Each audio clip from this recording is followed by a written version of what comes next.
dalam nama Bapa dan Putra dan Roh Kudus. Amin. Allah yang penuh kasih, kami bersyukur bahwa Engkau memberikan kepada kami inti kehidupan kami sebagai orang Katolik, sebagai orang Kristen, itu menghayati cinta kasih, entah kepada Allah, kepada sesama, ataupun kepada alam semesta. Bantu kami untuk memasuki hatimu yang penuh cinta itu. Bantu kami untuk bisa menyelami kebesaran kasih-Mu dalam hidup kami. Terpujilah nama-Mu kini dan sepanjang segala masa. Amin. Saudaraku terkasih dalam Kristus,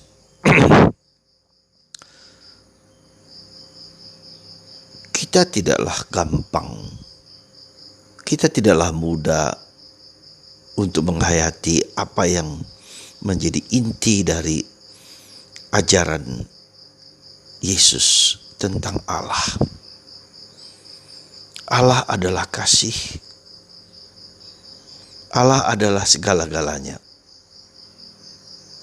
Dan Allah adalah karena Allah adalah kasih. Jadi kasih itu adalah sumber, inti, katakanlah nukleus, katakanlah DNA dari hidup manusia dan dari hidup Allah. Maka kita dipanggil untuk menghayati cinta itu kepada Allah dan kepada sesama dengan sepenuh hati. Tapi kita tahu juga bahwa cinta yang Allah inginkan itu bukanlah sekali jadi. Bukanlah begitu saja, tetapi suatu proses perjuangan, suatu proses yang panjang, yang jatuh dan bangun, yang gagal dan berhasil. Bagaimana kita melihat hal tersebut? Mari kita cermati kehidupan kita sehari-hari saja.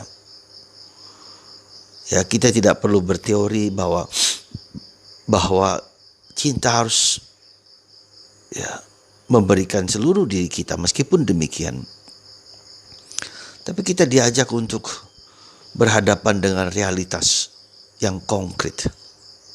Setiap hari kita dihadapkan kepada segala hal yang bertentangan dengan cinta, kebencian, kemarahan, kekecewaan, kegagalan, balas dendam, kebohongan. Semua itu berlawanan dengan cinta. Katakanlah dosa-dosa kita itu semua berlawanan dengan cinta. Ketika orang sombong, maka lawan dari sombong adalah kerendahan hati. Bagian dari cinta itu adalah kerendahan hati.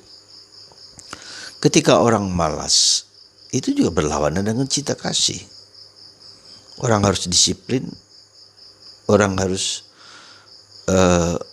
bekerja keras, orang harus rajin. Ketika orang marah, berarti dia kurang cinta, kurang pengertian, kurang pengampunan. Ketika orang cabul, dia tidak murni, pikirannya kemana-mana. Banyak hal yang dia inginkan yang bersumber pada nafsu-nafsu kemanusiaannya. Ketika orang serakah, dia tidak menjadi berlawanan dengan cinta karena dia menimbun segala sesuatu untuk dirinya. Dia tidak rendah hati, dia ingin apa saja dia butuhkan untuk dirinya sendiri. Ketika orang kikir, dia menganggap apa yang dia miliki adalah kerja kerasnya hidupnya sendiri. Meski dia punya, dia tidak mau murah hati pada orang lain.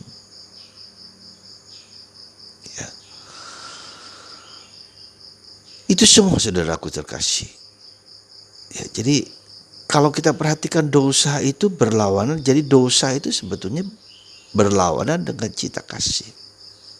Ya. Jadi dosa itu bukan hanya bahwa kita menentang Allah, melawan Allah, tapi terlebih-lebih dosa melawan cinta kasih. Sifat-sifat Allah yang adalah kasih itu adalah sifat-sifat Allah yang saya katakan tadi, ada ketujuh keutamaan itu: kerendahan hati, kesederhanaan, kemampuan untuk mengampuni, ya, berbuat baik, murni, rendah hati. Jadi semua itu sifat-sifat Allah yang itu sifat-sifat kasih itu. Karena itulah maka untuk menjadi rendah hati saja sebagai contoh itu tidaklah mudah, sangat sulit sekali. Ya, ketika kita dihina, ketika kita diejek, ketika kita diperlakukan tidak adil, maka ada kemarahan, ada balas dendam, ada nafsu untuk menghancurkan orang lain. Nah, maka saudaraku terkasih dalam Kristus, bagaimana kita melatih diri untuk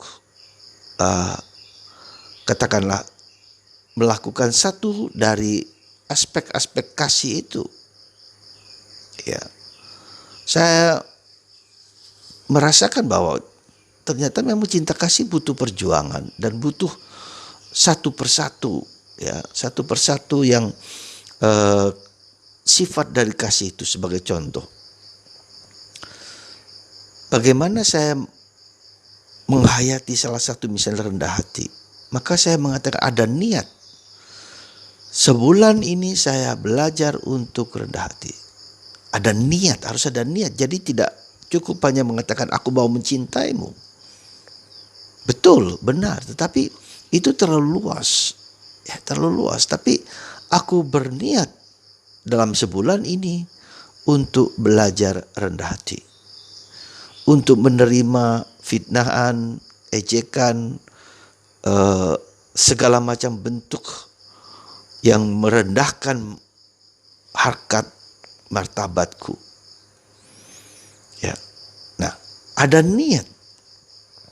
Maka apa yang terjadi saudaraku terkasih? Ketika ada niat untuk rendah hati, maka si iblis ini akan terus menggocok kita. Si iblis ini akan memberikan kepada kita orang-orang yang membuat kita marah, membuat kita direndahkan, ya, membuat kita sakit, ya, akan diberikan untuk menunjukkan bahwa memang kita dilatih, ya, untuk bersikap rendah hati. Karena itu saudaraku terkasih, lalu bulan depan kita latih lagi. Aku berniat untuk sederhana. Ya. Aku berniat untuk sederhana. Dalam bulan ini aku berniat untuk sederhana. Sederhana bukan hanya pada barang-barang, tapi pada cara pikir juga. Tidak complicated gitu loh. Ya, tidak complicated mencari alasan-alasan untuk hidup sederhana, tapi hidup sederhana. Sikap batin kita untuk yang polos, yang jujur apa adanya, sederhana. Ya, tidak berputar-putar di pikiran, tapi juga dengan barang, dengan materi, dengan apa adanya. Melihat segala sesuatu, ya. Nah, jadi terus berlanjut saudaraku terkasih. Ya. Nah, dalam sebulan itu kita berniat, nanti juga dikasihkan orang-orang yang berlawanan persis dengan niat saya untuk sederhana.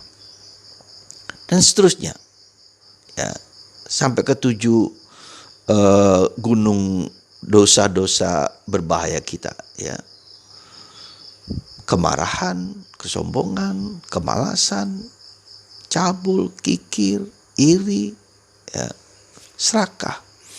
Nah, jadi kalau kita setiap bulan melatih seperti itu, apa yang terjadi saudaraku terkasih? Yang terjadi adalah bahwa kita semakin rindu mencintai Allah. Semakin kuat mencintai Allah, semakin mengerti betapa Allah itu luar biasa. Kata-kata yang berkaitan dengan cinta kepada Allah itu menjadi powerful gitu loh. Di samping itu, kerinduanku juga untuk mencintai sesama begitu besar. Sungguh besar. Terasa besar. Karena saya bukan hanya menolong orang lain secara manusiawi dengan kebutuhan-kebutuhan fisik, material yang perlu saya bantu pada orang lain, tapi lebih daripada itu. Aku akan berusaha menyelamatkan jiwanya. Membawa orang kepada Kristus, kepada Allah yang adalah kasih. Jadi dengan kata lain, disitulah muncul suatu kerinduan ke dalam untuk mencintai Allah dalam diri manusia yang konkret. Dalam diri manusia yang konkret itu di mana? Di keluarga kita. Dengan suami Anda, dengan istri Anda, dengan anak-anak, dengan orang tua. Terlebih dengan orang-orang yang kita anggap dalam petik ya berdosa. Yang sulit. Nah disitulah justru ketika saya selalu ingat akan Santa Teresa, kanak-kanak Yesus. Dia berdoa supaya seorang penjahat bertobat. Jadi ketika kita berhadapan dengan orang-orang yang sulit itulah justru kita dipanggil untuk lebih-lebih dekat dengan Tuhan. Sekali lagi ketika kita berhadapan dengan orang-orang yang sulit sekali itu, justru kita semakin dekat dan menyerah kepada Tuhan untuk orang tersebut. Dan yang kedua, justru itu menjadi fokus doa kita. Jadi kita sungguh-sungguh ya nggak usah banyak-banyak katakanlah di dunia kepada orang lain, tapi kepada satu orang ini saya memberikan waktu, pikiran, hatiku untuk Tuhan mengubah dia. Ya, jadi saudaraku terkasih, ketika kita berhadapan dengan yang sulit itu, justru jangan mengumpat, jangan mengutuk, jangan marah, jangan kecewa dengan apa, tapi mengizinkan Tuhan untuk mengubah dia. Kita ingat juga Santa Monica, bagaimana dia berjuang untuk suaminya dan anak-anaknya, terutama Agustinus. Dan ternyata 30 tahun baru terjadi perubahan. Ya. Jadi seringkali juga orang-orang yang sulit kita hadapi itu adalah cara Tuhan untuk memurnikan juga motivasi. Bukan engkau, tapi aku, kata Tuhan, yang menyelamatkan manusia. Semoga kita masuk dalam misteri cinta kasih ini, tetapi juga bersedia masuk dalam niat-niat latihan untuk menjadi mencintai. Semoga Tuhan memberkati kita semua dan masuk dalam misteri cinta Allah, cinta sesama, dan cinta diri kita masing-masing secara sehat. Tuhan memberkati Anda. Bapa, Putra, dan Roh Kudus. Amin.